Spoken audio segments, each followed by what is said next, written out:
11월 2일 하나님의 말씀 보도록 하겠습니다. 요한복음 13장 34절 35절 말씀입니다. 함께 봉독하겠습니다. 새 계명을 너에게 주노니 서로 사랑하라. 내가 너희를 사랑한 것 같이 너희도 서로 사랑하라.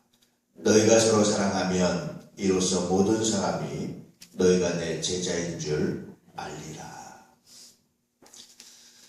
사랑의 가치에 대해서 말씀해주고 있죠. 성경은 사랑의 가치를 여러 가지로 말씀하고 있습니다. 구약의 율법의 굉장히 중요한 핵심 역시 사랑입니다. 하나님을 사랑하고 이웃을 사랑하는 것, 이것이 율법의 핵심이죠.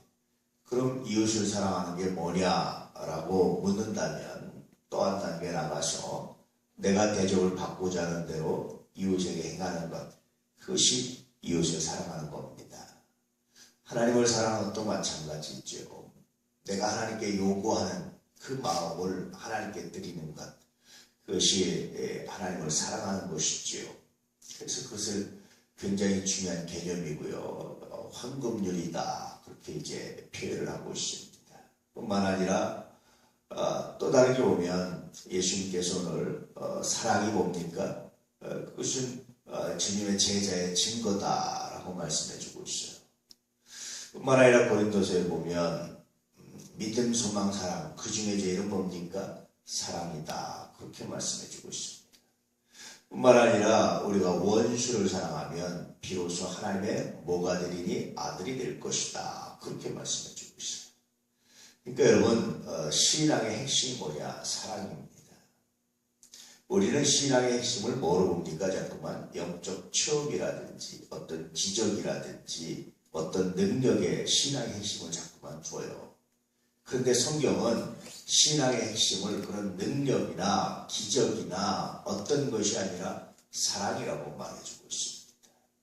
하나님을 사랑하고 이웃을 사랑하는 것, 그것이 바로 신앙의 핵심이다. 오늘 말씀도 마찬가지입니다. 너희가 서로 사랑하면, 그러면 사람들이 비로소 너희가 내 제자인 줄 알 것이다. 예수님의 제자의 표식이 하나 있다는 거예요. 예수님의 제자로 살아가는 하나의 사인이 있다는 겁니다. 그것이 바로 사랑이라는 거예요. 늘 말씀드리지만 성경의 명령은 늘 거꾸로 읽어야 됩니다.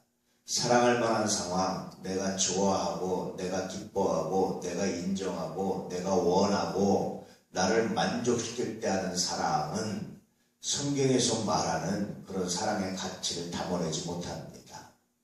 예수님께서 내가 너희를 사랑할 것 같이 라는 말씀이 핵심인데요.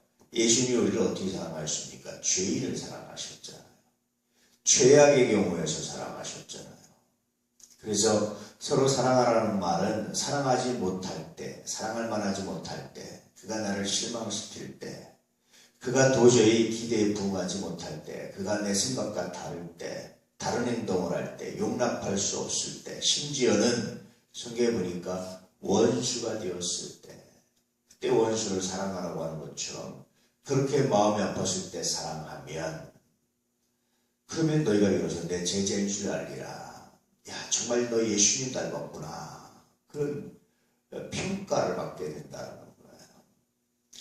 안디옥 교회에서 처음으로 그리스도인이라는 말이 들렸는데 그것은 단순히 수가 많았기 때문은 아닌 것 같습니다. 그것은 아마 오늘 주님의 말씀처럼 이런 사랑이 교회 공동체 안에 있었기 때문에 그리스도인이라는 말이 들리지 않았을까. 간대는 그런 말을 했습니다. 산상순이라 성경은 굉장히 위대한 말씀입니다. 근데 그리스도인들 보고 말하기를, 그런데 그리스도인들은 이 말씀대로 살 때 그리스도인이 됩니다. 예수 안 믿는 사람이 그런 말을 했어요. 오늘 우리가 여러분 서로 사랑하라는 말씀을 깊이 담을 수 있는 은혜가 있기를 축복합니다. 그래야 주님의 제자가 됩니다. 자꾸만 우리는 어떤 일로서 어떤 사역, 어떤 결과, 어떤 능력, 어떤 기적, 이런 것들로 자꾸만 그리스도를 나타내려고 합니다. 교회들도 마찬가지예요. 사회 봉사하고, 물론 이게 사랑이긴 하지만, 그러나 그 사랑보다도 봉사하고, 뭔가 드러내고, 섬기고, 뭔가 베풀므로 와서 교회의 존재 가치를 증명받으려고 하는데 여러분 그것은 차후의 문제입니다. 정말 더 중요한 건 뭐냐? 그것은 교회 공동체가 교회 안에서 교회 구성원들이 서로 사랑할 때 이게 정말 중요합니다. 몇 번을 간증했지만 성지순례를 갔는데 시내산에 올랐어요. 깜짝 놀랐습니다. 전혀 상상하지 않았고 전혀 예상하지 않았던 주님의 음성이 들려왔어요. 내가 너에게 새 계명을 준다. 이 말씀 들려왔어요. 제가 깜짝 놀라서 주님 무슨 새 계명입니까? 새 것이 어디 있습니까? 성경에 다 있는데 마치 무슨 계시를 주려고 하는 것처럼 그렇게 제가 깜짝 놀라서 반응하면서 주님 내가 이단입니까? 어떻게 새 계명이 있습니까? 저는 그것이 오늘 말씀이 아니라 어떤 새로운 계시나 뭐 이런 것처럼 그러는 줄 알았어요. 그래서 제가 그렇게 항의하는 기도로 속으로 이제 이렇게 했는데 그런데 갑자기 그 뒤에 말씀이 서로 사랑하라. 이 말씀이 들리는데요. 그때 나의 뜨거움과 감동과 은혜는 이루 표현할 수가 없었습니다. 정말 깜짝 놀랐어요. 저는 시내산 올리면서 그런 기대를 하고 올랐던 게 아니에요.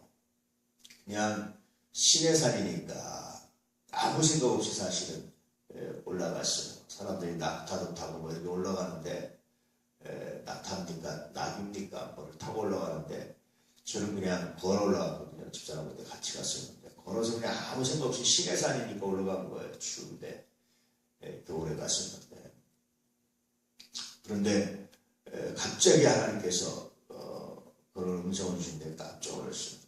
그래서 그런 음성이 들려지는 순간 정말 놀라운 은혜가 나타나기 시작했는데 나를 아프게 했던 분들이 보고 싶은 거예요. 야 정말 보고 싶다. 내가 만나면 정말 사랑한다고 말하고 싶다라고 생각할 정도의 그런 감동. 또 우리 청년들 우리 아이들을 데리고 중국에 갔었는데 그때도 여전히 주님께서 말씀하신 것이 차를 타고 버스를 타고 조그만 버스 타고 지나는데 해란강 옆을 이렇게 쭉 가는데 갑자기 주님의 음성이 들리는 거예요. 너의 리더십을 바꾸라. 어떻게 바꾸란 말입니까? 사랑하라. 그래서 제가 사실 그때부터 권사를 세우고 안수집사를 세우고 뭘 세우려고는 기준이 굉장히 강했잖아요. 우리 교회가 어떤 문제를 겪고 나서 근데 그때부터 기준을 다 무너뜨린 거예요. 기준만 가지고 말하는 건 사랑이라고 말할 수 없겠다. 물론 기준을 완전히 버리는 것도 사랑이라고 말할 수 없습니다. 이걸 얼마큼 무너뜨리냐, 얼마큼 완화시켜야 되느냐라는 생각을 가지고 굉장히 많이 묵상하고 고민했던 겁니다. 여러분 주 안에서 오늘 말씀을 다시 한번 기억하기를 축복합니다. 오늘 우리가 사랑하는 것이 무엇인지, 오늘 우리가 교회 공동체에서 서로 사랑하는 것이 무엇인지, 그래서 우리 주변의 많은 사람들에게 우리는 그리스도인입니다. 우리가 교회입니다. 라는 것을 표현하는 방법이 뭔지 묵상해 볼 수 있기를 축복합니다. 여러분 사랑엔 가짜가 많아요. 다이아몬드에 가짜가 있고 미국의 달러 같은 게 가짜가 있잖아요. 가치 없는 돈에 가짜가 있습니까? 북한 돈 가짜 만드는 거 같습니까? 그런 건 안 만듭니다. 사랑에 가짜가 많아요. 거짓 사랑이 많아요. 가짜가 많은 이유는 뭐냐면 사랑의 가치 때문입니다. 우리는 가짜가 아니라 진짜 사랑을 할 수 있는 은혜가 있기를 주님으로 축복합니다. 오늘 혹 여러분의 마음을 상하게 한다든지, 혹 오늘 여러분의 마음을 아프게 한다든지, 혹 오늘 여러분의 마음에 들지 않게 행동할 때에 오늘 말씀을 기억하고 주님 내가 사랑할 때입니다. 내가 축복할 때입니다.